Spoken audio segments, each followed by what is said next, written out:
ANI या वाहिनीवरती मुख्यमंत्री एकनाथ शिंदे यांची मुलाखत सुरू आहे. थेट जाऊयात. Who's my guest today?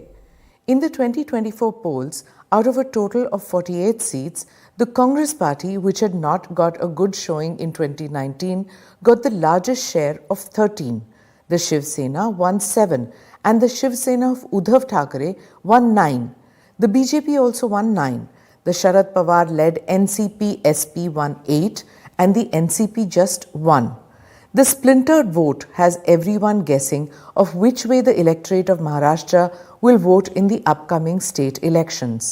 मुख्यमंत्री जी, धन्यवाद, आप एएनआई के पॉडकास्ट में आए. नमस्कार. काफ़ी अरसे से मैं बात करना चाह रही थी आपके साथ. अब तो इलेक्शन का सीज़न स्टार्ट हो गया फिर से यहाँ पे महाराष्ट्र में. मैंने सुना कि आपने बयान दिया है अपने सभी कॉलीग्स को जो आपके मंत्रिमंडल में है सबको, और रूलिंग अलायंस में भी, कि जो बयानबाजी करते हैं उस पर लगाम देना चाहिए, इधर उधर की बातें ज़्यादा नहीं करनी चाहिए, पॉइंट पे रहना चाहिए. सही बात है. हम ज़्यादा बोलने से ज़्यादा काम करें तो बेहतर होता है. और हम काम पर हमारे फोकस करें तो आउटकम अच्छा होता है, लोगों को फ़ायदा होता है. ज़्यादा बोलने से आदमी कुछ ना कुछ गलती कर बैठता है, इसलिए कम बोलो, ज़्यादा काम करो. क्या आपको लगता है कि कुछ ऐसे बयान 2024 में हुए थे जिसकी वजह से एनडीए को नुकसान पहुंचा लोकसभा में? जी. वो तो फेक नैरेटिव हुआ, संविधान बदलेंगे, रिजर्वेशन जाएगा, कई समाज में जो डर का माहौल पैदा किया, मोदी जी आएंगे तो ये होगा वो होगा.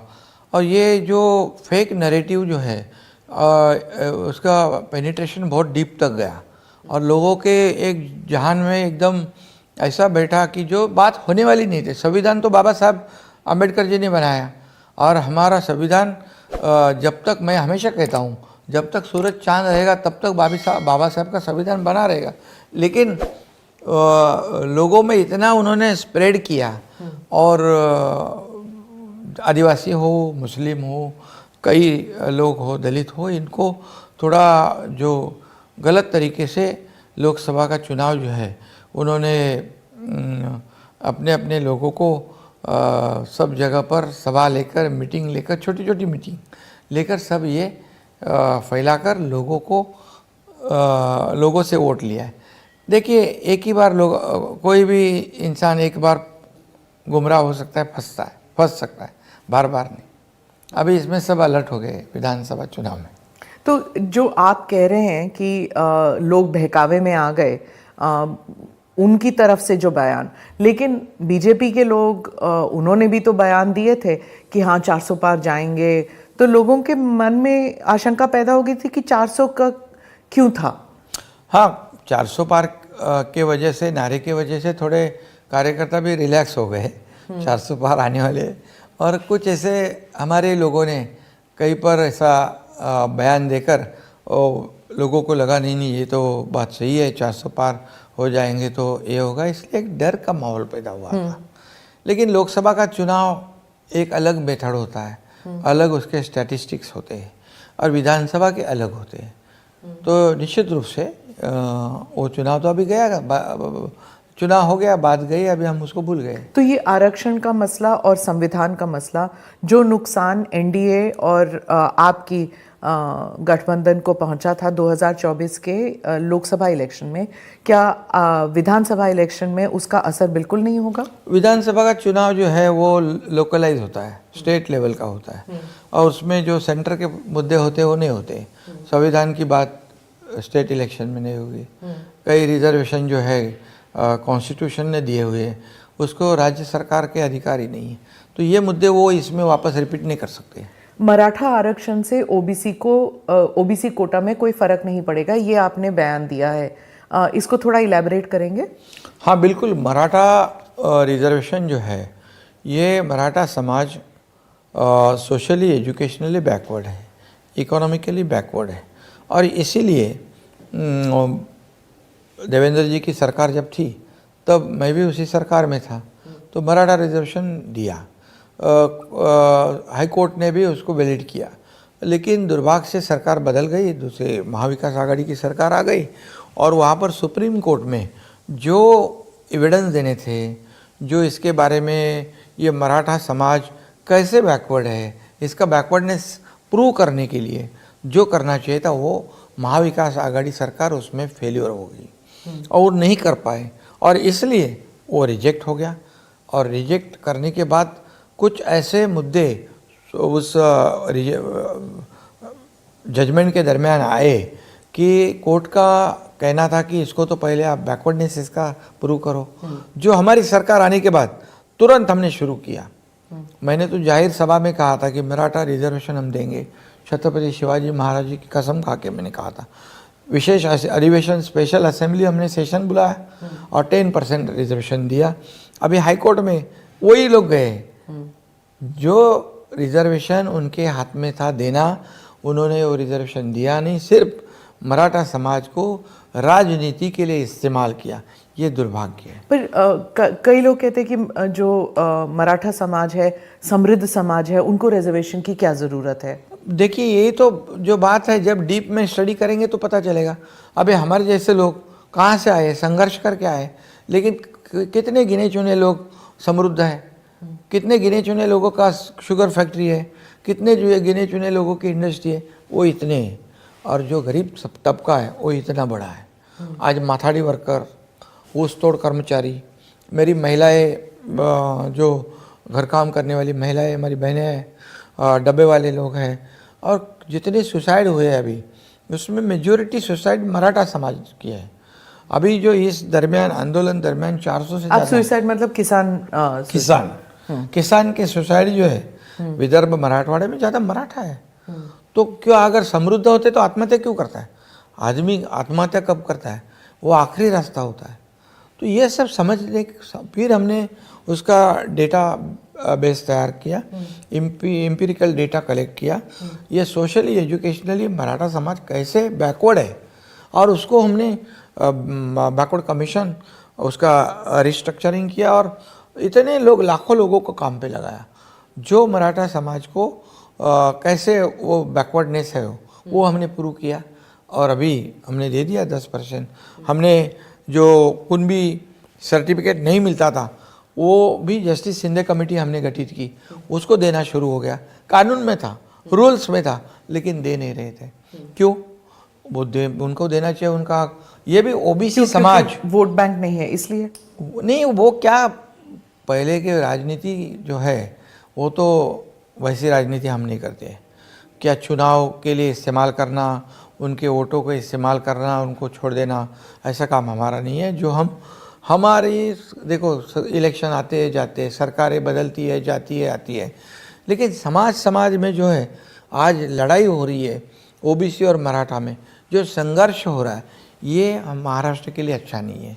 इसलिए मराठा समाज को आरक्षण देते समय मराठा समाज को सुविधा, आज तक जितनी सुविधा नहीं मिली थी हमारी सरकार ने दी हुई है।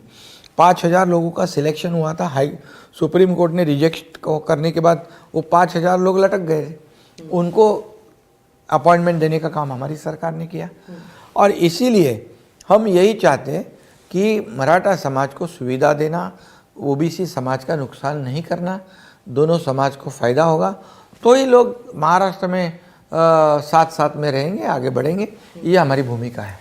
एक और आपका बयान था, we do not see Uddhav Thackeray as a challenge, और आपने उनको कहा कि don't cry, fight like a man. तो क्या ये, कुछ लोग कहते हैं कि ये थोड़ा ओवर कॉन्फिडेंस है कि आप उनको चैलेंज ही नहीं मानते अब? नहीं, क्या है, देखिए, अभी तो मैंने तो उनके साथ काम किया है, अभी मुझे पता है सब कुछ, और मैं काम करने वाला हूँ। जब कोविड था तो हम काम करते थे, रास्ते में जब उतरते थे, रोड हॉस्पिटल में पीपी किट पहन कर जाते थे। और जो 2.5 साल का मुख्यमंत्री का कार्यकाल होता है उसका आप भी पता कीजिए। घर में बैठकर सरकार नहीं चलाया जाता है, घर में बैठकर राज्य नहीं चलाया जाता है, फेसबुक लाइव से सरकार नहीं चलती है। उसको लोगों के सामने फेस टू फेस जाना पड़ता है, लोगों को सुनना पड़ता है, उनके बीच जाना पड़ता है। किसान का नुकसान हो तो खेती में जाना पड़ता है, जब दुर्घटना हो तो वहाँ पहुँचना पड़ता है। ये सरकार का काम होता है, और इसलिए मैं मेरे काम पे फोकस करता हूँ। ये हमारी सरकार जब से आई तब से हमारे को गालियाँ दे रहे, सरकार गिरेगी, आज गिरेगी, 2 महीने में गिरेगी, 6 महीने में गिरेगी। 2 साल हो गए, सरकार ताकत से काम कर रही है। आज डेवलपमेंट के इतने प्रोजेक्ट उन्होंने रुकवाए थे, समृद्धि महामार्ग, वो नागपुर मुंबई, अटल सेतु, जो अभी हम अटल सेतु बनाए 2 घंटे 1.5 घंटे लगते, 15 मिनट में ट्रैवल टाइम 15 मिनट का हो गया। कोस्टल रोड मुंबई का ट्रैफिक कम हो जाएगी और हम आगे बढ़ा रहे उसको। मेट्रो के काम बनते, मेट्रो शुरू कर दी। कई ऐसे काम जो बंद किए थे उसको हमने शुरू किया। अगर आपने इतने काम किए तो फिर नंबर क्यों नहीं आए इस बार, आपके इतने सीटें क्यों नहीं आई? हाँ, परसेंटेज वाइज अगर आप देखें तो अलग बात है, लेकिन वो कन्वर्ट नहीं हुए सीट में, क्यों? परसेंटेज हमारा ज़्यादा है। अभी टोटल महायुति और उनमें 0.2 का 0.3 का डिफरेंस है। लेकिन इस चुनाव में उबाठा, मतलब उद्धव ठाकरे जी और हमारी पार्टी का स्ट्राइक रेट ज़्यादा है उनसे। हम 13 लड़े सामने सामने, 7 हम जीते, 6 वो जीते। वो कोकन बाले किला समझते थे, एक भी सीट उनकी नहीं आई। थाना बाले किला गढ़ समझते थे, थाना हार गए। संभाजी नगर में गढ़ समझते थे, तीसरे नंबर पे उनका कैंडिडेट गया। तो ये जो वोट बेस है जो शिवसेना का, जो बाला साहब ठाकरे जी और आनंद दिघे जी के विचारधारा के वोट हैं, वो शिफ्ट हो गए उनके। अभी ये जो वोट मिले हैं, ये वोट बैंक कांग्रेस की वोट बैंक है, ये टेम्पररी है। कांग्रेस की वोट बैंक उद्धव भाई ठाकरे को मिला है, कैसे? जैसे एक लोकसभा में 6 विधानसभा होती है, माइनॉरिटीज़ वोटर ने उनको इकट्ठा वोट कर दिया। जो एक विधानसभा में 40,000 हो गए, 50,000 हो गए, तो 6 विधानसभा में 2.5 से 3 लाख हो गए। तो एक साथ इतने बड़े वोट मिलते हैं तो फिर वो उसका रिजल्ट बदल जाता है। तो ये बार बार नहीं होता है। तो जो माइनॉरिटी वोट है जो कांग्रेस को गया, क्या माइनॉरिटी वोट उद्धव ठाकरे को गया था इस बार? गया ना, तो गया ना, वो अलायंस में थे ना, इसलिए गया। जो माइनॉरिटी वोटर्स जिन्होंने यूबीटी को वोट दिया है, जब वक्फ बिल पार्लियामेंट में आया तो यूबीटी के लोग पार्लियामेंट में थे नहीं, वो डिबेट के दौरान बाहर चले गए। तो माइनॉरिटी लोग कह रहे हैं एक तो हमने आपको वोट दिया, दूसरा आप चले गए बाहर। तो मुझे ये बताइए, तो माइनॉरिटी किसको फिर अब वोट देगा? अभी माइनॉरिटी को भी उनके ऊपर भरोसा नहीं रहा। इतनी लाख कोशिश करने के बावजूद भी मोदी जी तो प्रधानमंत्री बन गए। इन्होंने कहा था कि मोदी जी को हटाएंगे, मोदी जी प्रधानमंत्री नहीं बनने देंगे उनको, मोदी जी भी बन गए। अब यहाँ पर जब मसला आ गया वक्फ बोर्ड का, माइनॉरिटी का, तब ये लोग भाग गए लोकसभा से। तो अभी वो लोग पहले तो हिंदुत्व को छुरा घोंप दिया, अभी इनको घोंप दिया। अभी वो माइनॉरिटी भी बोलती है कि ये तो भैया हमारे काम के नहीं, खाली लेने वाले हैं, अब देने वाले नहीं है। तो वो भी समझदार है, वो अभी विधानसभा में देखिए, मैं अभी तो कुछ नहीं बोलता हूँ, लेकिन इसका असर तो जरूर पड़ेगा। कैसे पड़ेगा? मतलब कांग्रेस को भी पड़ेगा बुरा असर आपके हिसाब से? क्योंकि अभी हम लोग तो कोई भेदभाव नहीं करते। अभी लाडली बहना में हम किसको सबको देते हैं। अब प्राइम मिनिस्टर साहब ने जो 80 करोड़ जनता को मुफ्त में राशन देने का कई योजना है, महाराष्ट्र में लेक लाड़की योजना है। हम कोई जात बात धर्म कोई डिफरेंस नहीं रखते। लेकिन वो लोग सिर्फ लेने के लिए, देने का समय आता है तो हाथ ऊपर करते हैं। मैं थोड़ा सा रेयर व्यू मिरर लगाती हूँ आपको। जब एमवीए का रिजीम था तो उस वक्त जब आप सरकार में थे तो किस किस्म का दखलंदाजी होता था चीफ मिनिस्टर के ऑफिस से? क्योंकि बहुत से लोग कहते हैं कि तब से आपका मन उब गया था। सही बात है। मुझे दखलंदाजी का भी, इंटरफेरेंस का भी मुझे इतना कोई दुख नहीं लगता था, क्योंकि वो मुख्यमंत्री थे, उनका अधिकार है। लेकिन जब उनका एक सहयोगी मिनिस्ट्री में काम कर रहा है तो उसमें उनके परिवार ने, उन्होंने सब ने इंटरफेयर करना, दखलंदाजी लेकर करना, ये तो न्यायिक नहीं है। और परिवार से आता था आपको? सब जगह से आता था। मैंने कई बार उनको भी कहा कि आप मुझे बताइए जो काम है। इसमें अधिकारियों को उनका सैंडविच हो जाता था। चीफ मिनिस्टर मीन्स पूरे पावर होते हैं उनको, तो किसी भी अधिकारी को बुला सकते हैं, उसको कुछ भी काम बोल सकते हैं। तो मैंने तो कहा मैं तो आपका आदमी हूँ, मुझे बताइए क्या करना है। तो उनको क्या उनके दिल में था, दिमाग में था कि वो थोड़े दिन के बाद जब कुछ अलग सा व्यवहार करने लग गए, ये तो आपको पता लग गया? पता लग गया था मुझे, और उसी का दुख भी था मुझे।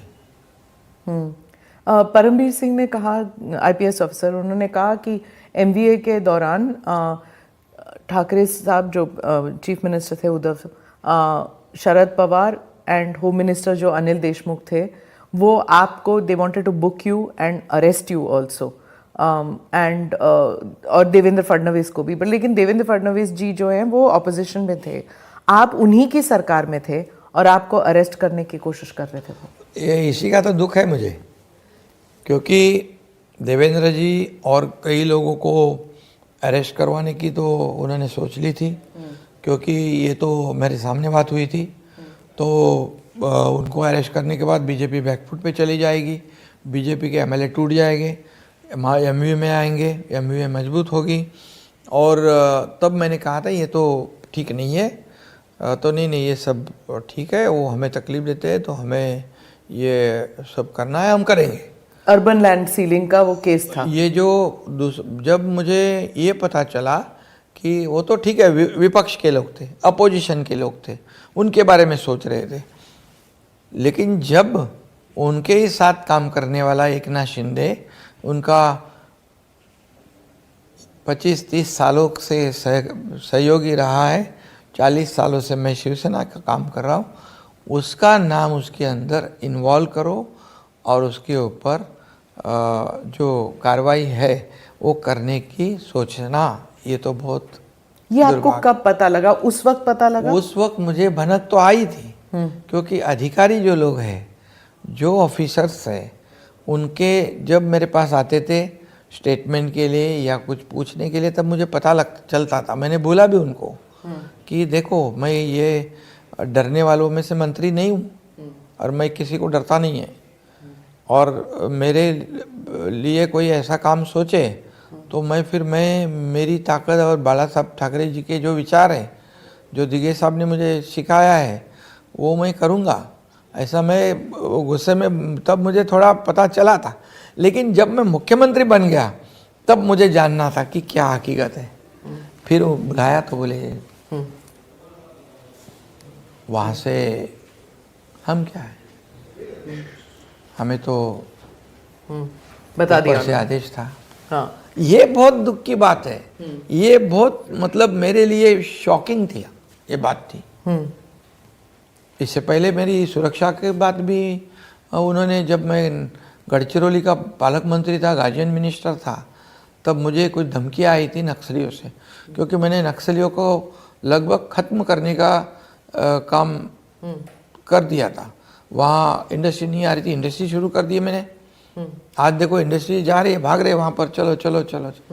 तो तभी जब ऐसी बात है कि Z+ सुरक्षा इनको देनी चाहिए, पुलिस ने बोला, सभी इंटेलिजेंस ने बोला, सभी ने बोला, तो ये मिनिस्टर ने एक मीटिंग ली, जो होम मिनिस्टर थे MOS, तो उन्होंने मीटिंग लिया, तो उन्होंने फ़ोन कर दिया उनको, उद्धव जी ने, हटा दो, इनको Z+ नहीं देना है। नहीं देना। क्यों? तो वो पता नहीं, वो मंत्री जी ने मुझे फ़ोन किया, बोले ऐसा ऐसा फ़ोन आया था। तो मैं बोला वो फ़ोन आया तो मुख्यमंत्री जी का सुन लेना भैया। तो बोले नहीं मैं ऐसा करता हूँ, आपको Z+ सुरक्षा दे देता हूँ, भले पेपर में नहीं रहेगी। मैंने कहा ये ऐसे काम मुझे नहीं करना है, और मैं ना डरता है किससे, तो तेरी पुलिस तेरे साथ रख, मैं किसी से डरता नहीं। और आपको नहीं मिला Z+? नहीं, मैं क्यों ऐसा, जब मुख्यमंत्री जी खुद कह रहे हैं ऐसा नहीं करना है, तो मैं क्यों ज़बरदस्ती करूं? जब इंटरनल डिस्कशंस होती थी सचिन वाजे के एक्सपोजे के बाद, तो उस वक्त अनिल देशमुख को रिज़ाइन करने के लिए क्यों नहीं कहा गया था करप्शन केस के लिए? अनिल देशमुख जो जब होम मिनिस्टर थे, तब करप्शन एक्चुअल ओपनली हो रहा था। मैंने भी ये बात मुख्यमंत्री जी से कही थी, मैं अजीत दादा पवार जी से भी एक बार बात करते करते कही थी बात, 2-4 लोगों से कही थी, इतना ऐसा नहीं होना चाहिए। ये होम डिपार्टमेंट जो है, ये लॉ एंड ऑर्डर सिचुएशन बनाए रखने वाला डिपार्टमेंट है, तो ऐसा ऐसे इस तरह होना नहीं चाहिए, लेकिन हो रहा था, इसलिए उन्होंने उसका भुगतान भी करना पड़ा। तो उस वक्त किसी ने उनको बोला नहीं था कि ये it will come out in the open? कितनी देर तक अधिकारी चुप रहेंगे, बताएंगे तो सही। वो तो महाविकास आघाड़ी का मिनिस्टर था और एनसीपी का मिनिस्टर था,